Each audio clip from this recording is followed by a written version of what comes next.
నమస్కారం ఈటీవీ 360కి స్వాగతం. ముందుగా ప్రధాన అంశాలు. ఉమ్మడి మహబూబ్ నగర్ జిల్లాలో రెండో రోజు సీఎం పర్యటన. కల్వకుర్తి ఎత్తిపోతల పథకం పనుల పరిశీలన. రంగారెడ్డి జిల్లా కోహెడలో పండ్ల మార్కెట్కు రేపు సీఎం శంకుస్థాపన. సభ ఏర్పాట్లు పరిశీలించిన మంత్రి తుమ్మల, ఎంపీ చామల. సమ్మెకు దిగిన ప్రభుత్వ వైద్యుల సంఘం. జీవో 38 నిబంధనలకు అనుగుణంగా బదిలీలు జరగడం లేదని ఆరోపణ.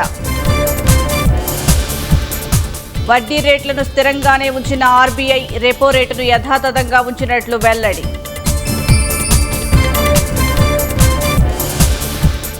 డీకే శివకుమార్ మంత్రివర్గంలో ఆరంభంలోనే అలకలు. కేటాయించిన శాఖపై అసంతృప్తితో పదవికి రామలింగారెడ్డి రాజీనామా.